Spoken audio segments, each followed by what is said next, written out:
কয়েকদিন ধরে টানা বৃষ্টি হচ্ছে। বৃষ্টির দিনে একটু ইলিশ মাছ না খেলে জমে নাকি? বর্ষাকালে খিচুড়ি তার সাথে ইলিশ মাছ ভাজা হলে আর তো কিছুই চাই না। তবে আজকে আমাদের বাড়িতে ইলিশ মাছ ভাজা হচ্ছে না, হচ্ছে ইলিশ মাছের একটা নতুন রেসিপি, তাও আবার আমার মায়ের হাতের। আর আমার মায়ের হাতের সব রান্নাই আমার ভালো লাগে। অনেকেই হয়তো এই রেসিপিটা আগে তোমরা বাড়িতে খেয়েছো, তবে আজকে যেহেতু আমার বাড়িতে হচ্ছে তাই ভাবলাম চলো রেসিপিটা তোমাদের সাথে একটু শেয়ার করি। প্রথমেই কড়াইয়ের মধ্যে কিছুটা পরিমাণে সর্ষের তেল দিয়ে তারপর মাছের পিসগুলোকে দিয়ে দিতে হবে। এরপর দিতে হবে একটা বাটা মশলা। এখানে রয়েছে সর্ষে বাটা, পোস্ত বাটা, তার সাথে কয়েকটা কাঁচা লঙ্কা বাটা। তোমরা চাইলে আলাদা আলাদা করেও বাটা মশলাগুলো দিতে পারো, তবে মা একসাথেই সব কিছুকে মিক্সড করে নিয়েছে।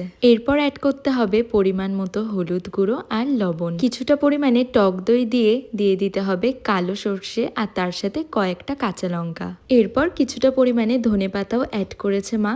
এরপর যেই মিক্সির জারটার মধ্যে মা মশলা বেটেছিল সেটাতেই জল দিয়ে বাকি মশলাটুকু এর মধ্যে অ্যাড করে দিয়েছে। আর এখন এটাকে ভালোভাবে মশলার সাথে মাখিয়ে নিচ্ছে। ইলিশ মাছের এই রেসিপিটা এতটাই ইজি যে এটা বানাতেও বেশি টাইম লাগে না, আর এটা রান্না হতেও খুব একটা সময় লাগে না। আমার মা তো এই রেসিপিটার নাম দিয়েছে দই ভাপা ইলিশ, আর এটা খেতে তো দারুণ হয়েছিল। তোমরাও বাড়িতে বানিও। আজকের জন্য বাই।